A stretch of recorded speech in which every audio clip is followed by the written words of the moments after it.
And to learn more about the importance of the launch by ISRO, we're now joined by Dr. S.V. Sharma, former Deputy Director, ISRO. Good afternoon and welcome to DD India, sir. Now, Good afternoon. Yeah. Welcome, sir. So, how do you see the significance of this 100th launch? ISRO indeed has come a long way from the humble beginnings to one of the leading spacefaring agencies in the world. Yes, and good afternoon to you and good afternoon to every citizen of this country. And I should congratulate every citizen of this country who are watching this, and that is in large and specifically ISRO to make this country proud. That is number one. As far as achievements are concerned, there are at least 5 to 6 achievements which I would like to list it for you and the viewers today.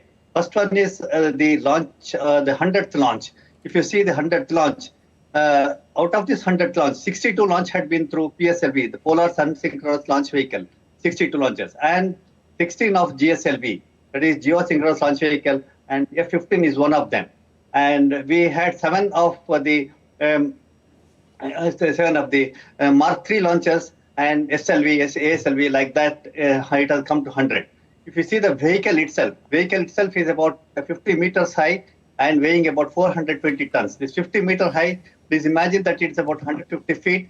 It is about 17 to 18 storied building that you can imagine, and a weight of 420 kgs. Is a massive vehicle which has lifted 2,200 kg of NavIC satellite into the orbit.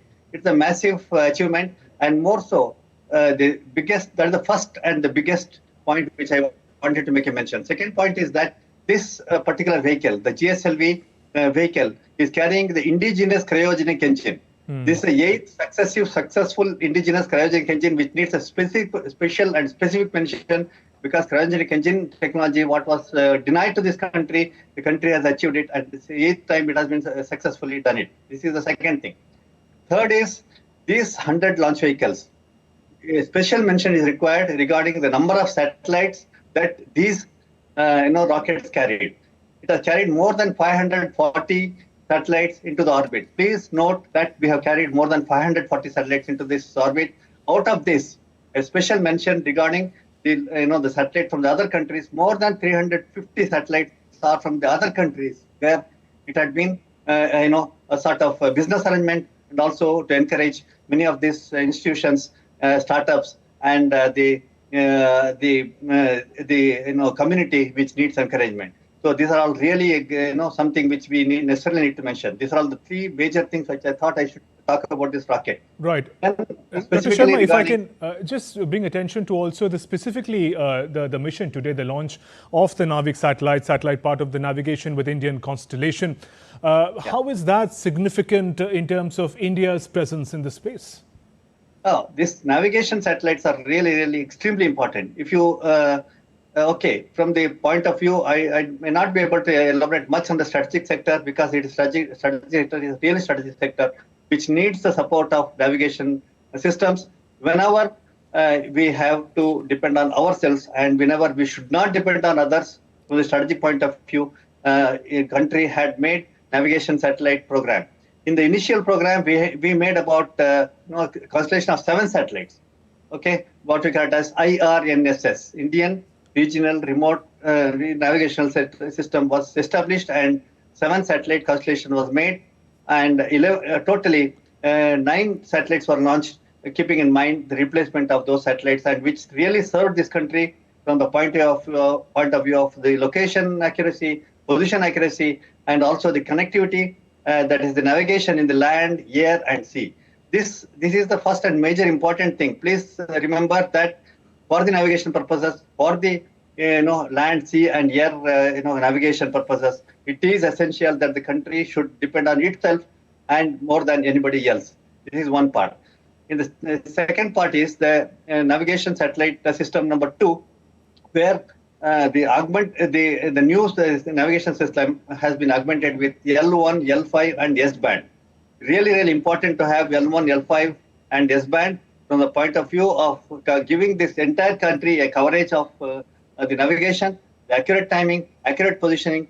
And I can tell you that at many of the positions, the navigation satellites are much better even than compared to the GPS, which is there, which we are all using. But these satellites could be really much better in performance compared to even the existing GPS or GLONASS or any other satellite system.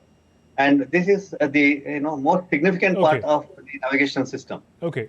Dr. Sharma, also coming back to the points that you were mentioning earlier, for a layperson viewer, one can see the efficiency with which ISRO operates. It almost seems effortless, the manner in which the rocket is launched and the mission is accomplished. But you mentioned about the particular challenges with the GSLV launch vehicle, given the size, given the orbit characteristics. Could you simplify for us why this mission was also very challenging in its execution? Basically, if you see this particular rocket is about 50 meters height. That is about 160 feet height.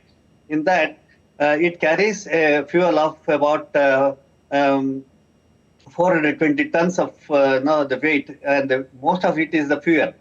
And the first stage, where you have the central core and the 4 strap-ons, that contributes to the 80% of the weight of the rocket. That is, we have to lift it out of the Earth's field of gravity, and you have to escape at the speed of 8 kilometers per second. Then only you will be able to escape.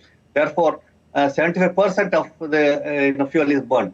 Next stage comes the second stage of the GSLV vehicle, where it consumes about 10% of the weight. It's about 10 tons, and which lifts the rocket to the next higher level. But the most important, and the most efficient engine, which is there in this, is the cusp engine, what we call it as.